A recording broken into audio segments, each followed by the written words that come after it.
that's where I think it becomes very interesting nowadays, because to your point, knowing that it's like, I paraphrase from what I remember from G.I. Joe back in the day, it's like knowing's half the battle.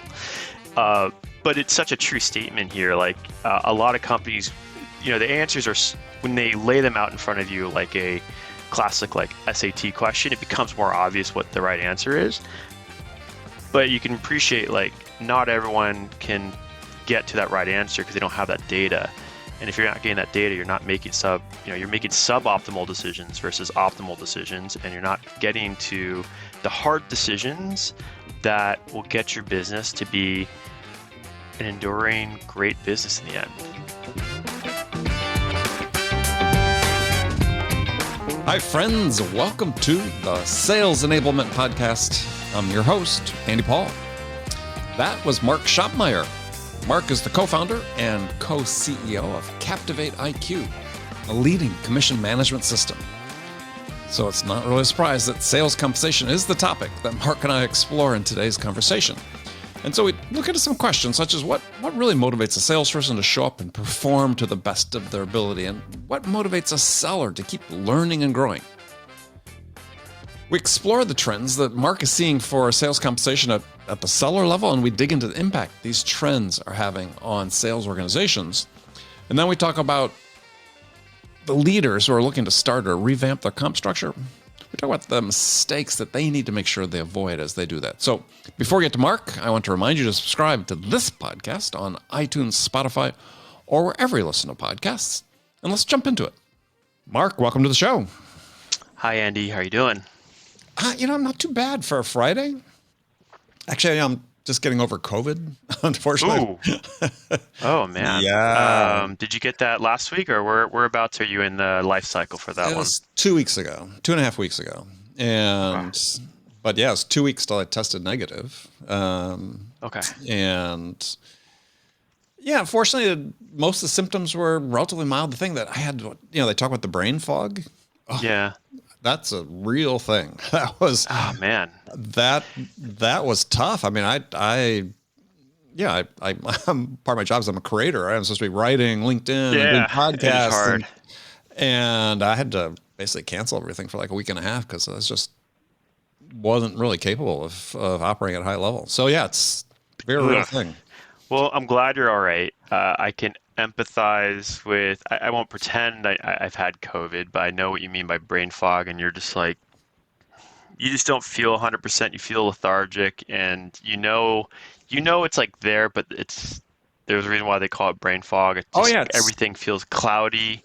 Absolutely. And you're just like, it's like reaching for these ideas that come like when you reach deep enough, it comes, but you're like, oh, the amount of energy it takes just to get to that one point. And that's exactly right. I was I'm not a real nap taker, and I was reduced to taking naps every afternoon because it was just, I think the energy from just trying to apply myself was exhausting. Your brain consumes a lot of energy fortunately, hopefully that's in the rearview mirror. So, but well, I'm glad. My wife and I both had it. We're both exceedingly cautious, and it got us too. So it's coming for everyone. Yeah, it's this latest bout has been much more contagious, I guess you can say. Yeah. I actually lost a bet with my friend because I thought we were, with vaccinations going up across the board and boosters, that we were in through the thick of it. And he actually started looking at something that I thought was interesting. It's going to sound kind of gross, but you can look at literally poo data or fecal matter data. That's how they analyze it. Yeah. Yeah. And so we had this bet. I'm like, I think you're not going to see, I think we saw the worst of it in Omicron, like somewhere around Q4. He's like, no, like the poo data, it's coming. And I'm like, really? Like, and I'm looking at the other one where it's actual cases and it's like, single digits or something like that. But he's like, no, the poo data, it's increasing. And I'm like, okay. So we took a bet and he's like, yeah, if June eclipses Omicron, like I'm going to lose that bet. And I was like, I don't think that's going to be the case. But, I think if you looked at the data, it actually, I forget it's Omicron or Delta, but I lost a bet. Like it actually peaked higher than what we had seen before. Yeah, I'm sure it's Um, Omicron. Yeah, last year. yeah, and so he was right. Like the poo data was the best leading indicator It to it is. well what happened. And so yeah, I thought that was fascinating, which is how you can think about on a population management side. Um, like no one, all the cases would say otherwise, all the testing would say otherwise, but you can test the Wastewater. sewage and yeah, Yep. and it would actually, there you go. You actually got the best leading indicator by, we made this bet probably in early May, maybe late April, and then there you go, like 2 months later, 3 months later, like that was the peak. Yeah.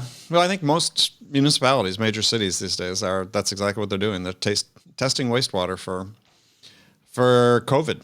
Yep, And just to your point, yeah, it's a better indicator of what percent of the population is carrying around, whether they're asymptomatic or whatever. So, that's right. hey, who thought they were going to talk about wastewater when we came on a sales podcast?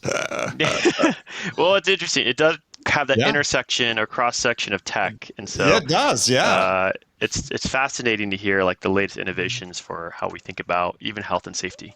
Yeah. Well, I mean, a year ago when they're talking about bringing back the students on campus at University of California, San Diego, and I'm in San Hmm. Diego, that was the metric they're using Yep, is in terms of social distancing and masking requirements and so on, and or in-person classes versus remote is analyzing for sure. wastewater. So there we go.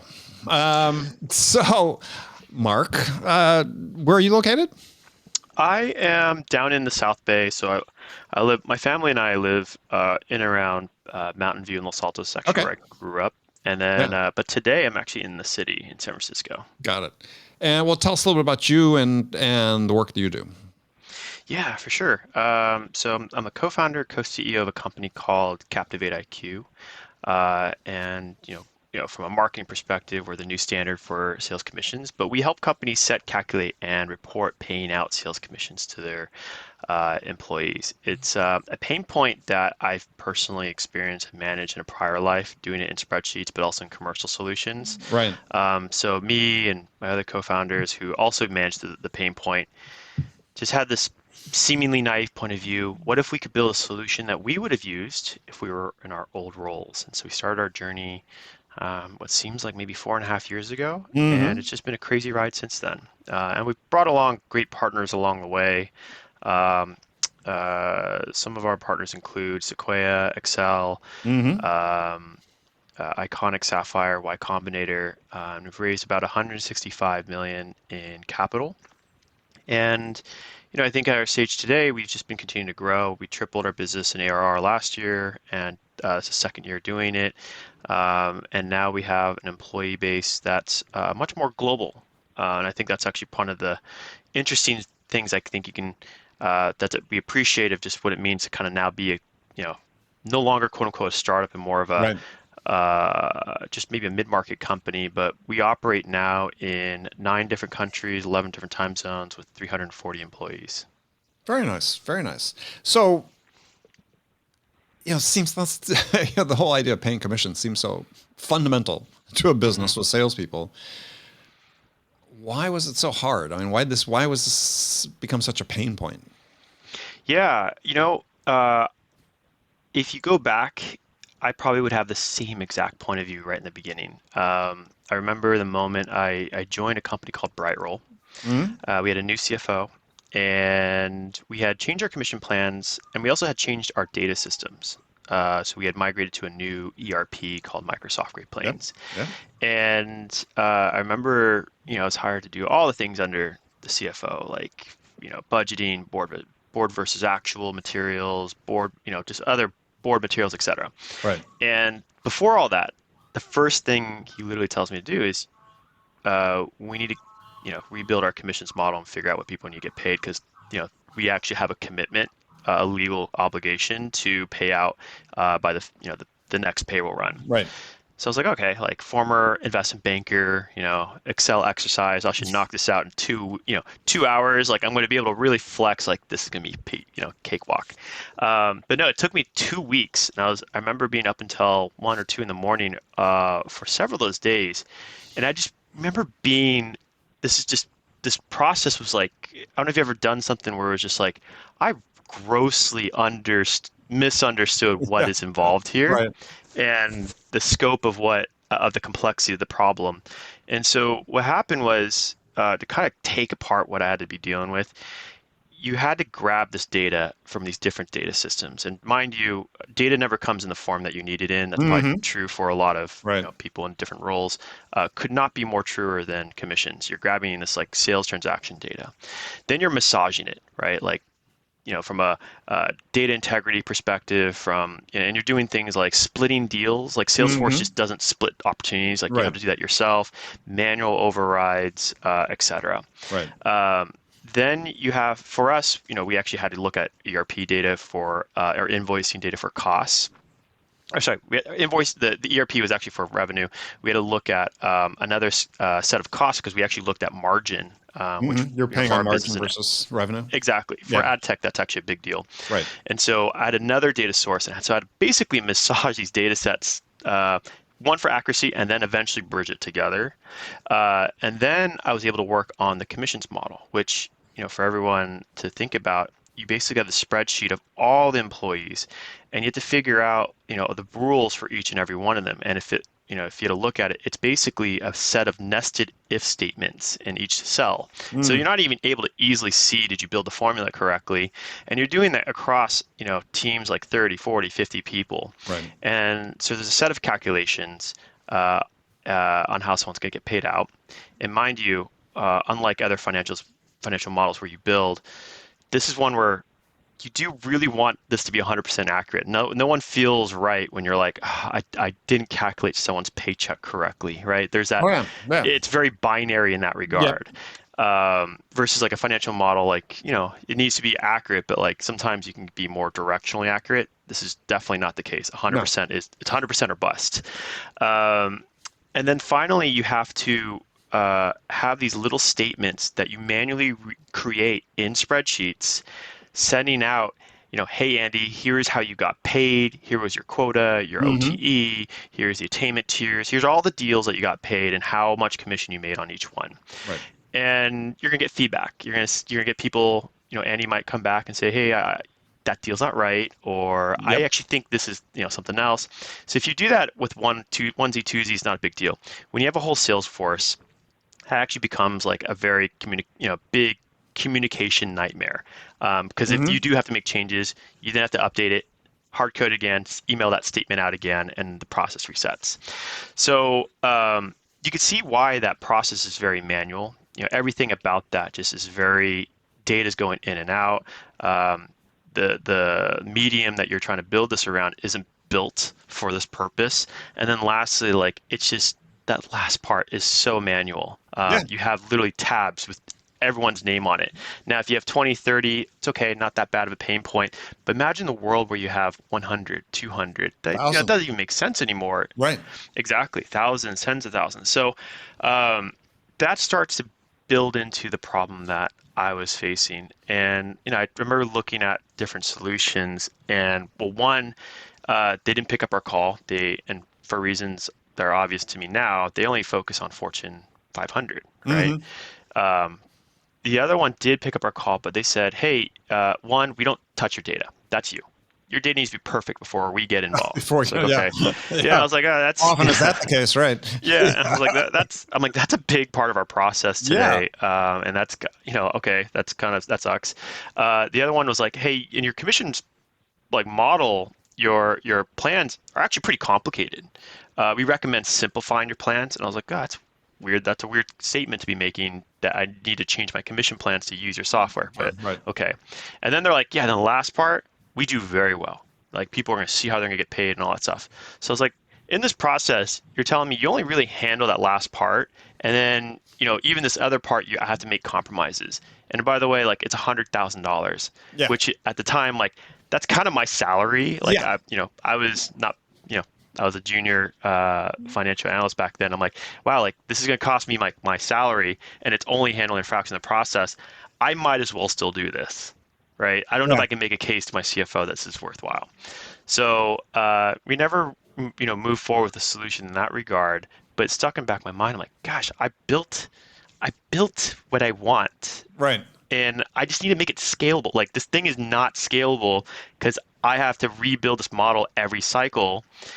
And the way I looked at it, luckily for us, we had to do it quarterly. But like 2 out of 13 weeks, I'm working on commissions. Jesus, like this sucks. Mm-hmm. And so yeah, like that's kind of the start of like there's got to be a better way, especially since I've already built what I think is kind of that foundation. And so I caught up with a friend from college, and he had a very, very, very similar story during his time in his startup roles. And that's when we just had this meeting of the minds, like, hey, what can we do? What can we explore on what this could look like? And truth be told, the solution that we have today, if you really had to break it down, it's very similar to how we approached the problem in our old world. That's why I think it's a big, we are big on highlighting, like, we're trying to build a solution that we would have used. And we kind of already did that in a more manual fashion. And so we just kind of use the power of software to kind of wrap around it and make it more automated. Yeah. Well, I mean, certainly, I think it's become easier these days to handle disparate sources of data, right? Try and normalize it. 100%. Yeah, but you talk about it even on your website is you still embody features of the spreadsheet as well as the automation, which is certainly familiar to people that are coming from that environment in most cases. Yeah, exactly. Like I think the way we looked at the problem was, and this is where I think it's helpful, having come through it, we liked our approach in doing it in spreadsheets. It just doesn't scale, right? So, Mm-hmm. it's if you think about the world today in commissions, a lot of people still do it in spreadsheets. I think the Yeah, data that we've always seen is like 70 or 80% of the market still does it in spreadsheets.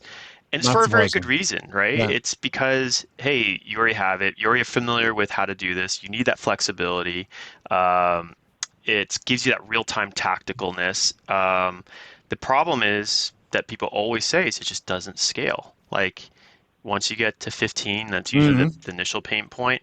But yeah, if you get to 50, 100, 150, like, and then if you get even more than that, you actually run into a different set of problems.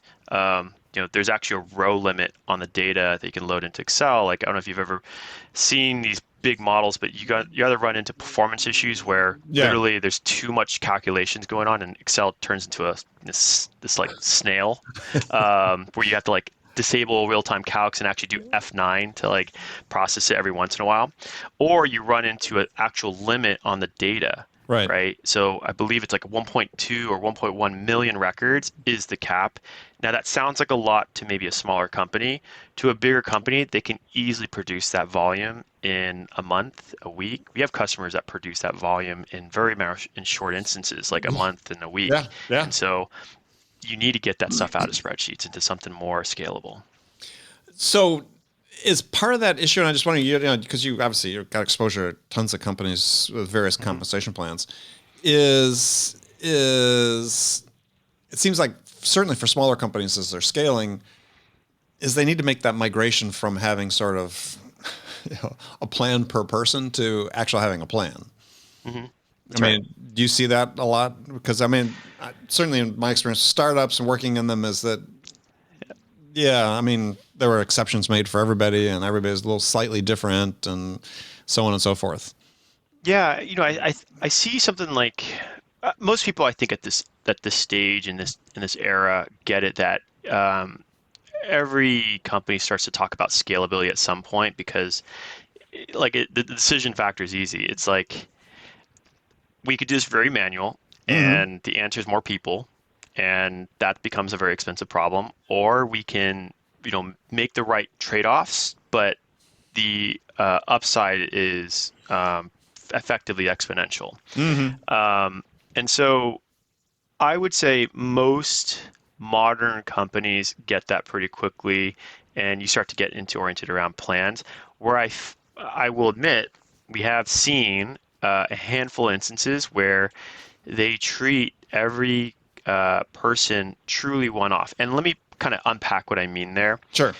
When I've been in enough prospect calls where a lot of times people think they have one-off onesie twosies with these sales reps were like, oh Right. yeah, it's a little different across the board. To clarify, and we've had to explain it to a lot of prospects, that's not what we mean by onesie twosies, where your structure, the commission plan structure is the same. You might have a different quota, you might have a different OTE, Right. maybe some have another kicker. Right. That's all, in my opinion, one plan. And that there's a little bit of education that goes on there. Mm-hmm. When I talk about different plans, I'm literally talking about like there is no consistency about this. The commission plan, it works different from this person to Mm-hmm. this person. How they're getting paid is very different.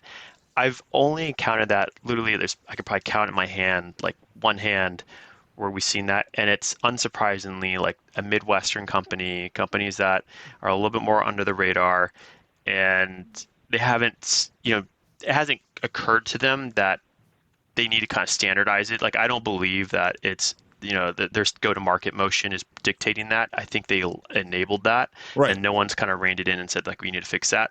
But yeah, I've seen like just like one or two companies in particular where I'm like, they really should be changing how they think about it. But they've got this like this. It's been this way for so long that they're just like we rather just for the last decade, like this is just how it's been, and we're okay. And for them, it's okay because they're not growing very quickly. Right. Like they might not be adding any sales reps. So, okay, then that manual process works. It's probably, I would argue, it's so uncommon. It'd be the same argument of someone saying, I don't have a CRM or I don't have an ERP. In fact, when we track deals, it's literally in this black filing cabinet in the corner. I've had, and, Oh, yeah. and truth be told, I've had one or two prospect calls where I was like, you guys shouldn't think about commission solution right now. Like that I appreciate you guys are thinking about it, but you guys need to get a CRM and an Yeah, ERP you rationalize first. here. That's right. You're getting it first. And these are sizable companies. Oh, I know. I believe it. A couple years and ago, I it's got a like- call. I got a call from a VP, a CRO of surprisingly big company. It was, close to $200 million a year. Been around for 100 years. And I asked the guy, said, so what's your big strategic initiative for this year? And we're getting our first CRM system. 100 salespeople, Yeah. over 100 million in sales, been around for close to 100 years. So yeah, more companies are like that Crazy. than you think, right? It makes you think when you hear that. You're like, am I really hearing this? No, that's exactly what I said. But Yeah, it, 'cause it, then it it's- said like, oh yeah, there's actually more of these than you think out there. Yeah, and it's so funny because like I remember in our startup journey, like one of the first things we got in the beginning was we need a CRM. Like it's like your initial startup toolkit. It's Right. like you get a CRM, you get like you set up for Amazon, all these different things, and like it's just it's surprising that like a startup in this day will know what the toolkit is versus some of these other companies are like, yeah, like we like our very manual process today of putting this in filing cabinets or entering deals manually into a spreadsheet, and that's like our best tracker. Yeah. Yeah. I ran into one not that long ago that does just that. So, Yeah. so you see a lot of things are going. I mean, in terms of compensation plans, I'm interested because we got this sort of situation. You probably read the data in sales, and B2B sales, fewer than 50% of reps are hitting quota, and we've got all these issues at the management level, not being enabled and not coaching properly, and behaviors that aren't taking place that normally think, okay, you could correct with compensation plans or incentive plans. Yep. What are you seeing with your clients in terms of trends that are happening that could start addressing some of these issues? Yeah, it's a multi-pronged approach. And what's interesting is commissions can help to a degree, but there's also things I think are just best practices. And so one of the bigger themes, I think we've seen, and it kind of lends itself at least more favorably to the space that we operate in, is that the role of revenue operations or sales operations, there's kind of, people kind of use them interchangeably nowadays, but I believe that's changed. When I was in my older, in my prior lives, that role was much more of a Salesforce admin and Right. not really doing a lot of strategic stuff. Right. Whereas nowadays, people are seeing those as basically, the right hand person for a sales leader, and their backgrounds are coming from like the top big three consulting firms, McKinsey, Bain, BCG, and for very good reason. Their mandate is to bring a sense of strategy behind this. And Mm-hmm. so what we're seeing Behind nowadays, competition. on compensation, on Right. everything, and because compensation, in a way, yes, we're like a complicated form of payroll, but there's very valuable inputs and dimensions that need to go into this. And I think what you see is we actually start to, our tool doing it right, you start to surface these important conversations. Like to your point, let's talk about that one you mentioned, like attainments dropping. Mm-hmm. Um, a tool like ours or a platform like ours can help you surface that, but then it speaks to another question: why and what do we think is the right answer? Right. And then it starts into get into the world of best practices. I think the old world would be forcing the unnatural, like, hey, we got to get the sales goal and that's it. And we're going to, people are going to continue to lose at 50% and whatever. Whereas nowadays, I think there's that strategic element bringing it back. Like, we got to rethink about our sales goal here. And do we have the right, if the company goal is changing, then we got to change the goals for everyone else so that we can think about what is the right attainment figure that's in line with the benchmarks that is keeping our employee base happy, or at least our sales force happy, and not letting them attrit, let alone losing our best performers.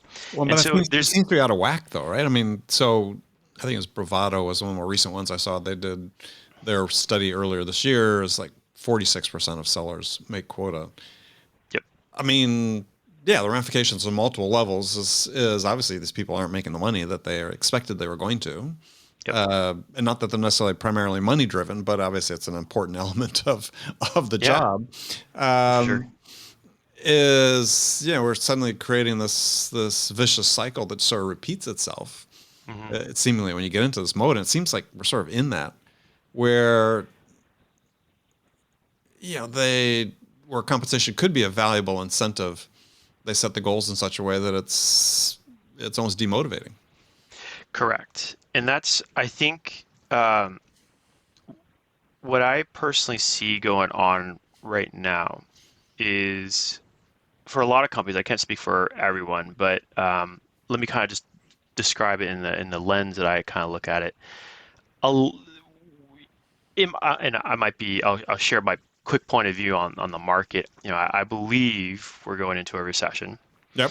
so I'm a little bit more bearish on the outlook. Now, this isn't like, for me personally, it's not my first rodeo. Like my first job was Lehman Brothers. I rode that. In I'm 2008. officially, yeah, I'm officially the last analyst class. So I rode, front row seat in Yes, you did the Titanic going down, right? exactly. And so, and for something that was like a lot of it was market driven, and so to me, I'm more calibrated from that mindset. But if you think about it, for the last 12, 13 years, we've had this bull run. And don't get me wrong, there's been like some dips every once in a Sure. while, like 2016. But for the most part, a lot of the operators that you're seeing are on the younger side, Yep. and a lot of it's been up to the right. Yep. And the implication of that is that you haven't had to say no very often, Mm-hmm. and you haven't had to deal with like that wartime mentality, let alone making adjustments, thinking cerebrally around like, well, what about the downside and how do we curb the downsides and get ahead of these problems? Right. And so to your point earlier, I think what you're seeing, this is probably the first time that we're going to see a more sustained downside versus like a 1 month A or dip. 3 month, Yeah, dip. market dip. Right. Yeah. And I think it's really pushing leaders to be leaders, which is making the right calls, to be thinking about these implications, to be thinking about what is right for the business versus forcing a goal or a direction. Now, granted, like this is always the internal challenge. How do you think about sales goaling versus the company ambitions, et cetera? But I think you're going to see the stress test even more. And I think the right leaders that will respond is doing right by what is the actual plan that the company can operate against, and then what is it that we need to do with our sales force to get there. To your point, having a 50% blended attainment, assuming not everyone's like it's because of ramp. Like we'll have a more of an honest Right. perspective that this is just like a honest blended take. Right. Then I do think I would say that's low, even from my growth equity days. Usually try to shoot for 80% attainment just to capture all the noise. Um, and if you're below that, then I think you do have to ask yourself, like, do I have a retention issue? Do I have a goaling problem? Are we forcing something around the business that our business can't sustain? And if we keep doing this, yeah, the writing's on the wall. People are going to start to question leadership. Why is everyone set up for failure instead of set up for success? Are we Exactly. thinking about the right things with regards to what we believe the team can deliver on? And do we have a repeatable motion around our sales team around how to scale them up and be successful? I know, we've been very fortunate to have partners I mentioned earlier, because on the board level, we talk about a lot of these things to make sure we have good hygiene. Like the check Right. boxes are, hey, do you have one or two winners killing on your sales team and everyone else is like blah? Or do you have like consistency that everyone's, getting to quota or beating quota? Like they would rather have, 7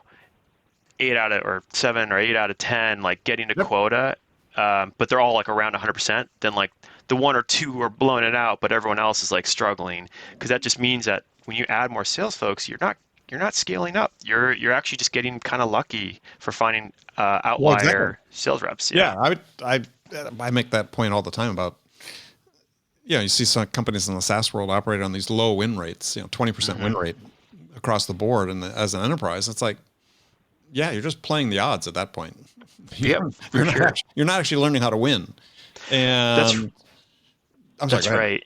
No, that's exactly it. And I think this day and age, going back to like, everything's kind of interchange or interdependent with each other. But like, I think the role of sales ops and also with finance being more involved in here is asking tougher questions, but also tracking things that help you become a better business in the end. Like one thing that we try to push, both internally and externally, is just looking at your unit economics. Mm-hmm. I think for a lot of folks, depending on the stage, but for a lot of folks, at least in the growth and earlier stage, they don't know how much they're giving away on economics on a blended basis per deal. They might Right. know that on a per rep level, okay, 10%, 11%, that's easy enough. But what about you add in the management layer? What about the Mm-hmm. sales engineers? What Mm-hmm. about the BDRs also? What Mm-hmm. is your go-to-market motion on a fully baked basis or fully Right. burdened basis on a deal? You might be surprised that, hey, it's 40, 50%. Okay, did you know that you might be giving away 50% of your economics on a per deal with all the commissions and stuff factored in? Right. Oh, okay, it's interesting because then now you can add that now dictates a different set of conversations. How do you think about, your magic number or your gross margin payback? And if you're giving away these things that are unhealthy, man, like, I mean, better than anyone else, like, it's really hard to be reeling it back in, one, and then two, like, Yeah. where are the trade-offs going to come in to make you have a sustainable business? Yeah. Well, at that point, especially if you reach that 50% level, it's like, I'd be thinking, oh, well, maybe I need to have a good chunk of my strategy through channels. Because if I'm going to give away 30-40%, I can do that without a fixed cost of all the payroll and so on. Yeah, that's right. Yeah, and so that's where I think it becomes very interesting nowadays. Because to your point, knowing that it's like, I'm going to paraphrase from what I remember from GI Joe back in the day. It's like knowing's half the battle. Uh, but it's such a true statement here. Like Right. a lot of companies, the answers are when they lay them out in front of you, like a classic like SAT question, it becomes more obvious what the right answer is. Right. But you can appreciate like not everyone can get to that right answer because they don't have that data. And if you're not getting that data, you're not making you're making suboptimal decisions versus optimal decisions, and you're not getting to the hard decisions that will get your business to be an enduring great business in the end. Yeah. Well, so to that point is maybe one of our last questions is So what are some trends you see, things that people are doing differently that are having a positive impact from a compensation standpoint, sales compensation standpoint, in their growth organizations? I mean, something, new, something that you've seen that's, again, innovative. Yeah, I'll kind of rattle off the top of my head, and I'm sure I'll have some more. Like, the funny thing is, it's always when you part away from the call, you'll come up with like, oh yeah, I should have said that. The things that I see that I like a lot, and Yeah. I think are successful, include I think people are doing more experimentations with Spiffs more frequently to test out like what works, what doesn't work. Kind of like motivating on a more micro incentive level, I think. Mm-hmm. And I don't mean like, hey, if you do like you get to this deal progression, that's a little bit too micro. I Right. mean like, hey, like let's do a campaign for I don't know who can get the biggest deal, or certain criteria Right. like the most deals or whatever. I think that just keeps things interesting from an engagement perspective. I like the one where you continue to reward your winners. So if you continue to break quota, you can actually stack on maybe another accelerator on top of Mm-hmm. that. They're like, hey, Mm-hmm. you did it 3 months in a row. Like, do it 4 months, you're going to get an extra X%. Like, Mm-hmm. that's just exciting. That's it kind of just it's like I don't know if you remember like back in the day for this game called NBA GM, you did like three Yeah. hoops in a row and then you're on fire, and it's such a celebratory moment. You're like, oh my God, he's killing it, and he's on fire right now. You That's have great references today. We've had G.I. Joe and NBA Jam. yeah. Uh, the other ones I find that are interesting, there's stuff I've seen that's been experimental, and I think it's worked. I think people need to be thinking about what's right for the business. And one big trend I've seen is for people to take a step back and figure out what is right for the business instead of just copying another commission plan. And so, Mm-hmm. where I've seen, especially in situations where there's a lot of seasonality to the business, Mm-hmm. um, a plan that I think has worked is one where you can, as you're performing, um, if you have a couple initially bad months and then a good month, you can't make accelerator unless you catch up on a year-to-date Mm-hmm. basis. Mm-hmm. And what that prevents is like for some people where, again, like maybe they hit their target 1 month, but they miss another month, but then they blow it out the next month, and then they're in like this crazy accelerator because maybe some of those deals from that other month spilled into the following month. Right. It smooths things out. So you don't see this massive spike, because at the end of the day, the last thing you want is for the company to get over penalized when it comes to paying out commissions, Right. and then reps gain overly rewarded because of how the deals ended up falling. Yeah. The other Interesting. one, the last one, I think that's been pretty interesting, and I thought was great is just it's called a conquest bonus. And the idea is if you rip out a competing solution, like you Mm. get another additional credit. Um, so, I've seen that successful different companies. I Yeah, I think like it's that just one. it's kind of a good rally call. And so come on, one thing I think you've seen from a thematic standpoint is I think people there's almost not gamification is not the right word, but there's almost this like psychological element that you can kind of make the commission plan fun, and you're driving even more of like a rally call or engagement or like a sub drive versus like, oh, if you do this commission or if you do this, you'll get that, which kind of becomes boring in itself once it's like you don't see that when you see that, just that is how you make money, and that's it. Yeah. I mean, I like the idea of spiffs and the way you talked about it, which are not tied to a period, but Hmm. tied to a specific accomplishment. Yep. Trouble with spiffs, I found spiffs tied to a period, and I've had this conversation with sales leaders before. Is actually I was in this event meeting with some sales leaders, and they're talking about spiffs, and they were all sort of using this as that, to bring a deal into this month versus waiting till next month or whatever. And to your point about margins, I asked them. I said, "So have you ever done an ROI calculation on that spiff? Yeah. The value of bringing it in 2 days. Have it close Friday instead of Monday or Tuesday." Right. Which no one ever does, right? So you're just giving away margin Yep. for bookkeeping purposes. I never understood Yeah. that. But if you use a spiff to say, yeah, I like the idea, you start, the big deals or something like that, I think that's I like that. I've always found that valuable. Oh, for sure. It's always like the fun part, especially if you're a sales operations leader, is when you find something that actually changes behavior. And I think Right. that's the exciting part when it comes to commissions. Like, we've always had this belief internally.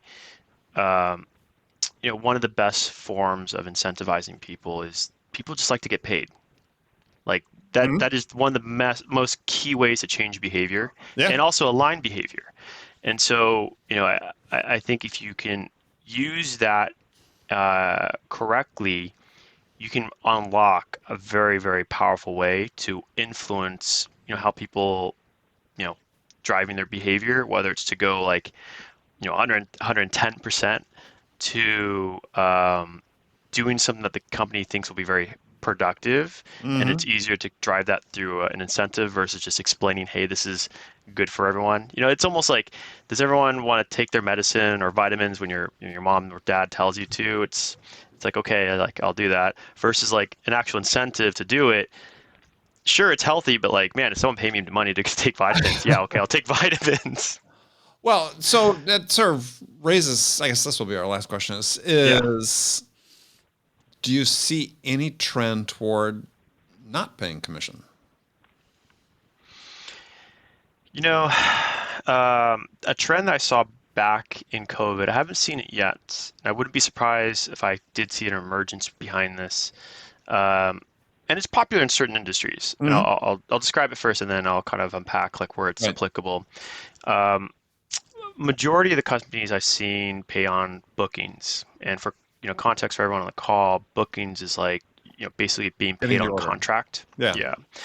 Um, and back in COVID, when there was uncertainty around businesses' viability, some companies were switching to paying out on cash receipts, which would mean that you would need another data source to be plugging in because you would need to know invoicing data and when that was paid. So you had to have a connection to your ERP usually. Which FYI, that Uh, was throughout my entire career, only paid on revenue. Yeah.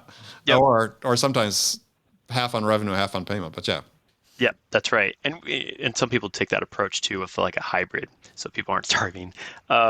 So there's merits to it. I think spiritually, it's the best way to align against the company's health, Hmm. right? If you have too many people not paying, but you're paying on booking, well, not only are you as a company, you're paying the rep, and that's cash out the door, but you're not getting cash in the door, so you're getting kind of a double edge, a double whammy Yeah. on that. So paying on cash receipts kind of protects against that potential downside, but the implications are that it takes a lot longer for a rep to get paid. They might not Mm. wait, what is it? People's billing cycles are anywhere from 30 to 60 days. So let's say an average of 45. Okay, do you want a rep to wait 45 days post a deal closer to get that? Now, the other flip side of it is that that might incentivize a rep to help get that cash collection so they can get paid.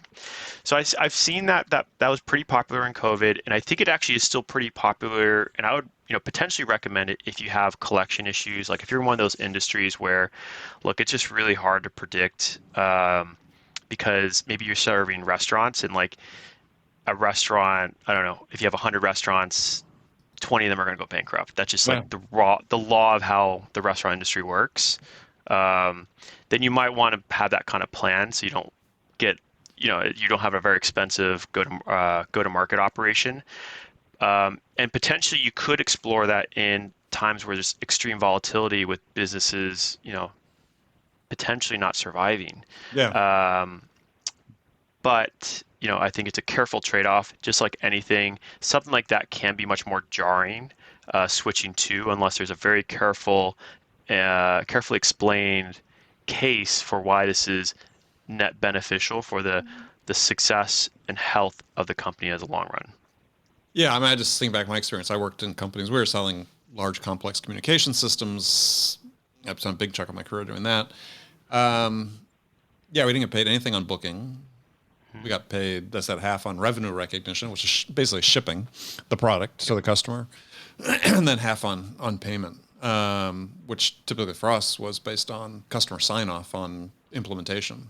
So Right. it was but you had to sort of take like a portfolio approach to your compensation. Yep. And, as an individual, you were trying to manage, at certain deals, certain sizes and certain deal lengths. And part of my calculation was managing that from a cash standpoint. Yep. It's like there's merit to it, and I think the hard trade-off is that, if your rep, at least back in Q4, it's probably a little bit different nowadays. Your rep on any given day could be getting 2, 3, 4 opportunities reaching out to them. Yeah. And if, the market isn't doing that or your industry isn't commonly doing that, you're making it a little bit harder to retain unless you trade off and saying like, we're doing this for the long-term business. And if everyone else is doing this other thing, we're doing this, but the benefit to you is maybe you're getting a higher commission rate. Right.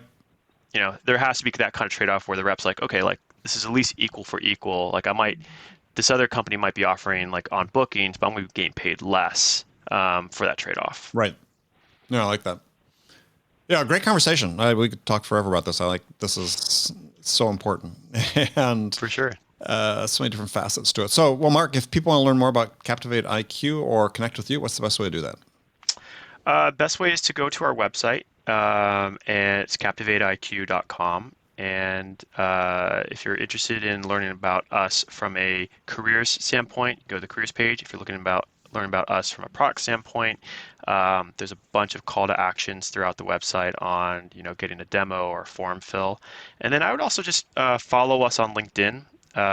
We have a number of events that we are doing every given month, where you can easily attend one of those webinars. And then also, stay tuned. We're going to be doing a lot more in-person conferences. So, if we happen to be in the conference that you're at or in the city that we're in or that you're in, feel free to check us out in person. Perfect. All right, Mark, thank you. Thank you. Okay, friends, that's it for this episode. First of all, I want to thank you for taking the time to listen. I am so grateful for your support of the show. And I want to thank our guest, Mark Schopmeyer, for sharing his insights with us today. If you enjoyed this episode, please subscribe to this podcast, Sales Enablement with Andy Paul, on iTunes, Spotify, or wherever you listen to podcasts. And as always, thank you so much for investing your time with me today. Until next time, I'm your host, Andy Paul. Good selling, everyone.